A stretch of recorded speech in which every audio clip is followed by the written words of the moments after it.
नमस्कार प्रिय मीन लग्न और राशि वाले। जुलाई महीने का संपूर्ण मासिक राशिफल लेकर के मैं एस्ट्रोलॉजर रवि गुप्ता आपके समक्ष उपस्थित हो गया हूं। ऐसे तो ये मेरा जो वीडियो है तो लग्न पे आधारित, लेकिन अगर आपको अपना लग्न नहीं पता है तब आप चंद्र राशि या नाम राशि के अनुसार देख सकते हैं। लेकिन मेरा अनुरोध यही रहेगा कि अगर आप लग्न और चंद्र राशि दोनों से मिला करके देखते हैं तो आपकी मानसिक स्थिति और कर्म क्षेत्रों का दोनों का ज्ञान अवश्य तौर पे लग जाएगा। तो चलिए मैं आपको बताता हूं जुलाई महीने का संपूर्ण राशिफल। इससे पहले दो जानकारी आपको समझ लेनी चाहिए। पहली जानकारी यह है कि जुलाई महीने में जो भी ग्रहों का गोचर हो रहा है उसका संपूर्ण विवेचन जो है मैंने यहां पे लगा रखा है, ताकि आपको जुलाई महीने में समझने में कोई दिक्कत ना हो कि कौन कौन सा ग्रहों का गोचर हो रहा है। और दूसरी जानकारी यह है कि आप अगर मेरे चैनल पे नए हैं तो चैनल को लाइक भी करिए, शेयर भी करिए, सब्सक्राइब भी करिए। मीन लग्न हुआ राशि वाले, सबसे पहले अगर हम आपके जुलाई के महीने में गणना करेंगे मानसिक स्थिति की, तो देखिए आपके लग्न का मालिक जो है बृहस्पति, ये द्वादश स्थान में वक्री होकर के बैठा हुआ है। निश्चित तौर पे लग्न का मालिक बृहस्पति जब द्वादश स्थान पे वक्री होकर के बैठा हुआ है तो यह आपके लिए लाभकारी है।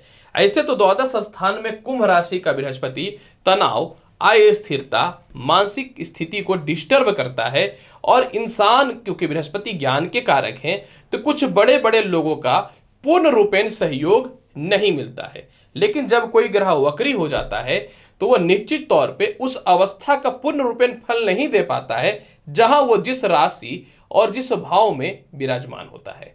अतः जब यह वक्री हो चुका है तो निश्चित तौर पे ये कुछ हद तक मकर राशि का और कुछ हद तक कुंभ राशि का फल आपको प्रदान करेगा, जिसका अर्थ ये होता है कि आप बड़े बड़े जुलाई के महीने में निर्णय लीजिएगा। जुलाई के महीने में आप जो है अपने आप को फुल कॉन्फिडेंट और आत्मविश्वासी फील करिएगा और आपको सम्मान और इसके साथ में लोगों से सहयोग प्राप्त होने की स्थितियां उत्पन्न हो जाएंगी। अब हम लोग बात करेंगे कि कैसा रहेगा आपके जीवन में आपके कर्म क्षेत्र का हाल, कैसा रहेगा आपके जीवन में व्यवसाय और नौकरी का हाल, या आप नौकरी में कुछ परिवर्तन करना चाहते हैं तो कैसा रहेगा। सबसे पहले आपको एक जानकारी दे दें कि आपके कर्म क्षेत्र का मालिक भी बृहस्पति है और सातवां घर का मालिक बुध होता है और द्वितीय स्थान का मालिक मंगल होता है। और पंचम हाउस, क्योंकि पंचम हाउस तो खुद ही सरकार है, इसमें बैठा हुआ है नीच का मंगल और शुक्र। तात्पर्य क्या है, ये चीजों को आपको समझनी चाहिए। सबसे पहला तात्पर्य यह है कि कर्म क्षेत्र का मालिक ऑलरेडी बृहस्पति तो निश्चित तौर पे वक्र अवस्था में है, जो शुभ अवस्था में है। इसका अर्थ यह होता है कि निश्चित तौर पे कर्म क्षेत्रों में आपको लाभ की संभावनाएं बनेंगी, निश्चित तौर पे अच्छे अच्छे अपॉर्चुनिटी आएंगी। निश्चित तौर पे आप सरकार के क्षेत्र में है, प्राइवेट क्षेत्र में है या किसी भी प्रकार का व्यवसाय के क्षेत्र में है तो स्थितियों में सुधार आएगा। लेकिन अगर आपको नौकरी में परिवर्तन करना है या आप प्रमोशन या पदोन्नति का इंतजार कर रहे हैं तो उसके लिए आपको इंतजार करना पड़ेगा 20 जुलाई का, क्योंकि 20 जुलाई के बाद आपकी कुंडली में जो है मंगल नीच अवस्था में शुक्र के साथ बैठा हुआ है। तो 20 जुलाई तक जो है आपको नौकरी या व्यवसाय में कुछ बड़ा परिवर्तन नहीं हो सकता है। 20 जुलाई तक बुरे से बुरे स्थितियों में भी जो है आपको सावधान रहना है। 20 जुलाई तक बुरे से बुरे स्थितियों में भी आपको बड़ा रिस्क नहीं लेना है। आप व्यापार के क्षेत्र में हो या आप नौकरी के क्षेत्र में हो या किसी भी प्रकार के जैसे प्रशासनिक या फिर पॉलिटिक्स वगैरह के क्षेत्र में हो, तो आपको 20 तारीख तक अपनी वाणी पर नियंत्रण रखना है, क्रोध पे नियंत्रण रखना है। क्रोध के कारण लोगों से रिलेशनशिप खराब हो सकते हैं और किसी भी सिचुएशन में नौकरी में कोई परिवर्तन करने का प्रयास मत करिएगा। पार्टनरशिपिंग का बात करें तो पार्टनरशिपिंग का तो हाल ठीक रहेगा। जैसे ही 20 जुलाई पार हो जाएगा आपके जीवन में निश्चित तौर पे अच्छे अच्छे नौकरी के अपॉर्चुनिटी और प्रमोशन और पदोन्नति के रास्ते जो हैं वो आपके 20 जुलाई से खुलने चालू हो जाएंगे। इसके अलावा जानकारी आपको यह भी दे दें कि इसके बाद फिर जो ऑलरेडी सरकारी नौकरी का वेटिंग लिस्ट पे है, मतलब आपका सब हो चुका है, ज्वाइनिंग लेटर से रिलेटेड कर्म क्षेत्रों का है, तो यहां पे आपको एक चीज स्पष्ट तौर पे समझना पड़ेगा। 16 तारीख से सूर्य जो है वो आ जाएंगे आपके जीवन में। 16 तारीख से सूर्य जो है वो मिथुन राशि को छोड़ करके कर्क राशि, जो इनकी मित्रगत राशि है, यहां पे आ जाएंगे। कलर ही अच्छा नहीं दिख रहा है। हाँ, मित्रगत राशि यहां पे आ जाएंगे, जिस कारण से क्या हो जाएगा कि सरकारी कर्म क्षेत्रों में लाभ की संभावनाएं मिल जाएंगी। यानी ओवरऑल कैलकुलेशन यही है कि आपको कम से कम 17 तारीख तक तो सावधान रहना है, नहीं तो परेशानी में पड़िएगा तो मत बोलिएगा कि नहीं बताए थे। अब आगे की स्थिति की बात करना चाहते हैं कि कैसा रहेगा पूरे महीने आय का हाल। पैसा बहुत महत्वपूर्ण है। देखिए, आय का मालिक के स्थान में तो निश्चित तौर पे आय का खुद का स्वामी शनि बैठा है, पर वक्री हो गया। अब शनि वक्री हो गया तो प्रॉपर मकर राशि का तो फल देगा नहीं, क्योंकि है तो वो मकर राशि में बैठा जो इनकी स्वयं की राशि है। लेकिन एक चीजों को समझना है कि आपके कुंडली में कुछ तथ्य हैं जो लाभकारी हो रहे हैं। जैसे कि देखिए, 17 तारीख तक जो है आपका शुक्र बैठा है पंचम हाउस में, तो आय स्थान को देख रहा है। शुक्र और शनि का मित्रवत संबंध होता है। इसके बाद मंगल भी जो है ये 7वीं दृष्टि से 20 जुलाई तक आय स्थान को देखेंगे, और मंगल जो है ये उच्चस्थ राशि मकर को अपनी स्वयं उच्चस्थ की राशि यानी उच्च की राशि को देख रहा है। तात्पर्य इसका यह होता है। और 16 तारीख से जो है बुध सूर्य भी जो आ जाएंगे कर्म क्षेत्रों पे। तात्पर्य यही हो रहा है कि आपके जीवन में पूरे महीने आय की कमी नहीं होगी, भरपूर इनकम होगा, लेकिन कोई बड़ा परिवर्तन नहीं करना है। लेकिन अचानक अचानक जो धन की प्राप्ति है, जो एक्स्ट्रा बोनस के रूप में हर मनुष्य के लिए काम आता है, उसके लिए आपको प्रतीक्षा करना पड़ेगा 20 जुलाई को। 20 जुलाई के बाद अचानक अचानक धन की प्राप्ति होने लगेंगी, अच्छे रिश्ते लोगों से बनने लगेंगे, और लोगों के पास फंसे हुए पैसे आपके निकल जाएंगे।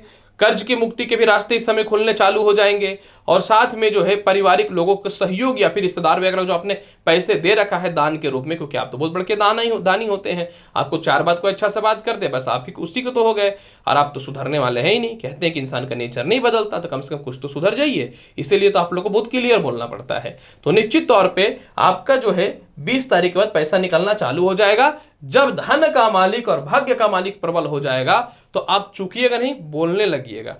अभी तो लोगों से रिश्ते ही खराब हो रहे हैं, क्योंकि आप मांग रहे दे नहीं रहे, 20 तारीख के बाद देने लगेगा।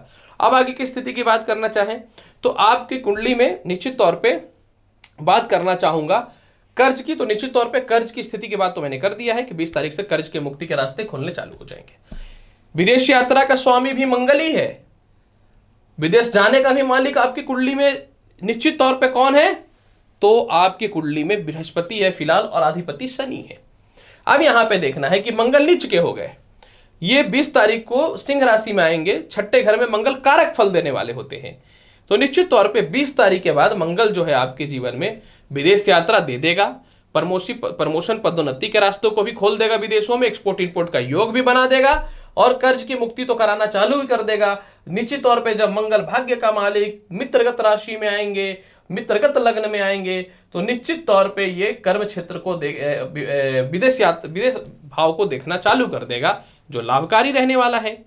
अब हम लोग बात करना चाहें कि कैसा रहेगा पूरे महीने आपके लव रिलेशन और दाम्पत्य जीवन का हाल। देखिए, लव रिलेशन का लॉर्ड मंगल नीच का, ऑलरेडी मंगल और शुक्र नीच का बैठा हुआ है। कहां पे?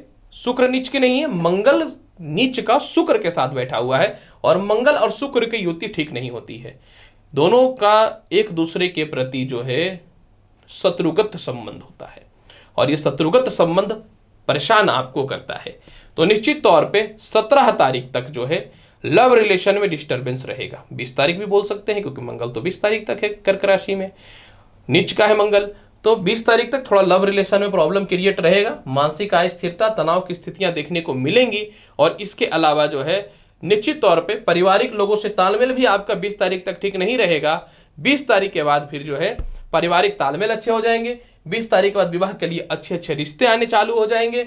और 7 तारीख के बाद जो है, जो ऑलरेडी पहले से दाम्पत्य जीवन में है, आप लोगों की दाम्पत्य जीवन में खुशहाली जो है, रौनक जो है, प्यार जो है, झगड़े वगैरह जो है समाप्त होंगे 7 तारीख से, जब बुध जो है आपके विवाह स्थान का मालिक, आपके दाम्पत्य जीवन स्थान का मालिक, अपनी स्वयं की राशि मिथुन में आ जाएंगे 7 तारीख से, और भद्र नामक राज्य को उत्पत्ति कर देंगे। 7 तारीख से 25 तारीख तक यहाँ रहेंगे, 25 तारीख से पंचमेश हो जाएंगे। मतलब 7 तारीख से 25 तारीख के बाद जो है प्रेम विवाह के योग में बहुत बढ़ोतरी दिखेगा, और साथ में विवाह के लिए अच्छे रिश्ते भी आने चालू हो जाएंगे। संपत्ति की चर्चा करेंगे, और आपके भाई बहनों की चर्चा करेंगे, माता से रिश्तों की चर्चा करेंगे। तो भाई बहनों से रिलेशन स्थान में तो बुध के साथ राहु बैठा है। तात्पर्य यह है कि छोटे भाई बहन हो ये बड़े भाई बहनों लोगों से तालमेल बहुत अच्छा रहने वाला है, कोई शक नहीं है इसमें। रिश्तेदारों से तालमेल भी बहुत ही अच्छे रहेंगे। आपका गड़बड़ाता कब है? क्योंकि आपके पास तो लोग लेने आता है, देने तो आता नहीं है, तो निश्चित तौर पे आपका रिलेशन कब खराब होगा? आप तो बेवकूफ बनाता है ना लोग आप लोग को। अब आगे की स्थिति की बात करते हैं। इसके बाद फिर माता और पिता से रिश्ते की बात करना चाहेंगे। निश्चित तौर पे माता पिता से रिश्ते पूरे महीने आपके ठीक रहेंगे। माता पिता का स्वास्थ्य में थोड़ी डिस्टर्बेंस जो चल रही है वो 7 तारीख से ठीक हो जाएंगी। पिता से रिश्ते भी बात करना चाहेंगे तो पिता के रिश्तों की बात अगर करना चाहेंगे तो निश्चित तौर पे जो है 7 तारीख से पिता से भी रिश्ते और सीनियर अधिकारी से भी रिश्ते और सरकारी कर्म क्षेत्रों वालों से भी रिश्ते अच्छे हो जाएंगे। संपत्ति आप पूरे महीने परचेज कर सकते हैं, लेकिन संपत्ति में बड़ा बढ़ोतरी जो होना तय हो जाएगा। और जो कुछ विवाद वगैरह की समस्या है वो 7 तारीख से जब बुध आ जाएंगे मित्रगत अपनी स्वयं की राशि और मित्र संबंध लगाएंगे 16 तारीख तक सूर्य से, बुधादित्य योग बन जाएगा। तो इसका अर्थ यह होता है कि प्रॉपर्टी का योग तो बहुत ही अच्छा है। जो चीज आप चाहते हैं वो सभी चीजें आप प्राप्त करने वाले रहिएगा। बल्ले बल्ले होने वाला है, लाभकारी समय होने वाला है। अब आगे की स्थिति की चर्चा अगर हम करना चाहेंगे, कैसा रहेगा आपके जीवन में आपका स्वास्थ्य, आपका संतान और आपका शिक्षा। सबसे पहले शिक्षा की बात करना चाहें, 5वें घर में मंगल और शुक्र बैठा हुआ है, नीचस्थ है मंगल। अर्थ यह हुआ कि मंगल जो है निश्चित तौर पे जो है 20 तारीख तक शिक्षा में बाधा उत्पन्न करेगा। 20 तारीख तक जो है कोई बढ़िया कॉलेज में एडमिशन्स वगैरह नहीं होंगे, बड़े योग कमजोर रहेंगे। कोई अगर एग्जामिनेशन वगैरह गवर्नमेंट का होने वाला है तो कैंसिल होने का चांसेस हो सकता है और परेशानियों का दौर भी चल सकता है। निश्चित तौर पे आपको बच के रहने की आवश्यकता है। इसके बाद अगर हम लोग चर्चा करना चाहेंगे आपकी कुंडली में कि कैसा रहेगा आपके जीवन में जो है संतान की स्थिति। 20 तारीख तक संतान की तरक्की में बाधाएं आएंगे। 20 तारीख तक संतान कंसीव होने में भी दिक्कत आएगा। 20 तारीख तक संतान से किसी बात को मतभेद भी हो सकता है लेके, और 20 तारीख तक आपके संतान अपने अनुसार जिंदगी जीने का प्रयास करेंगे। तो आपको 20 तारीख तक संतान से तालमेल बना के रखने हैं, उनकी कमियों को, उनकी महत्वपूर्ण आवश्यकताओं को, और यह भी ध्यान देना है कहीं आपके संतान आपको बेवकूफ तो नहीं बना रहे। तो 20 तारीख तक संतान से रिलेटेड सावधानी रखनी है और शिक्षा से रिलेटेड तो सावधानी निश्चित तौर पर रखनी है। द्वितीय संतान की स्थिति की बात करूं तो द्वितीय संतान से पूरे महीने लाभ की संभावनाएं बहुत अच्छी बनेंगी। और तृतीय संतान से अगर बात करना चाहें तो तृतीय संतान आपका 17 जुलाई तक लाभकारी उन्नतिकारी कार्य को करके दिखाने वाला रहेगा।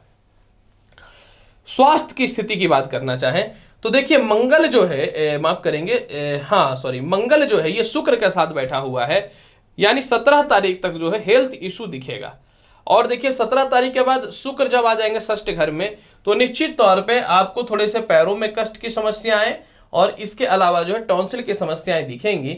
17 तारीख तक के 20 तारीख के बाद आपके जीवन में अभी जो परेशानियां पेट संबंधित चल रही हैं और इसके अलावा थोड़े मसूड़े के रोग और सिर दर्द, ब्लड सर्कुलेशन को लेकर के या बीपी का जो प्रॉब्लम चल रहा है वो तो 20 तारीख के बाद ठीक हो जाएगा, लेकिन 20 तारीख को थोड़े पेट की और पैरों में कष्ट की संभावनाएं बढ़ेंगी। और इसके अलावा जो है निश्चित तौर पे जिनको थायराइड या शुगर है उनका तो डिस्टर्बेंस चल ही रहा है, दिक्कत तो आएगा। प्रश्न उठता है कि क्या करना चाहिए। देखिए पूरे महीने आप हनुमान जी का पूजा करिए, बहुत बेहतर रहेगा। पूरे महीने प्रत्येक दिन जो है ना आप एक पीस तुलसी का पत्ते का सेवन अवश्य करिए, इससे निश्चित तौर पे बुद्धि में प्रबलता देखने को मिलेगा। और पूरे महीने अगर आप चाहते हैं कि नौकरी व्यापार में तरक्की हो, हर चीज बहुत बढ़िया हो, तो पूरे महीने बहुत ही आसान उपाय बताते हैं। ओम नमो भगवते वासुदेव मंत्र का जाप करिए, क्योंकि आपका लग्नेश के मंत्र हैं। सीनियर अधिकारियों से तालमेल बहुत ही अच्छा रखिए। और प्रत्येक गुरुवार के दिन जुलाई के महीने में आप बेसन का हलवा बना करके विष्णु जी को भोग के रूप में चढ़ाइए। थोड़े काजू अवश्य डालिएगा, मखाना भी डालिएगा, तो शुक्र में भी बल मिलेगा। इतना करिए, निश्चित तौर पे लाभ की संभावनाएं बन जाएंगी। तो मीन लग्न व राशि वाले आएंगे नेक्स्ट एपिसोड में और महत्वपूर्ण और ज्ञानवर्धक जानकारी के साथ, क्योंकि जुलाई महीने का संपूर्ण राशिफल तो मैंने बता दिया है। अनुरोध है कि चैनल पे नए हैं तो लाइक करिए, शेयर करिए, सब्सक्राइब करिए। तब तक मिलते हैं अगले वीडियो में, तब तक के लिए नमस्कार। अच्छे से रहिए, व्यस्त रहिए, मस्त रहिए, खुश रहिए। धन्यवाद।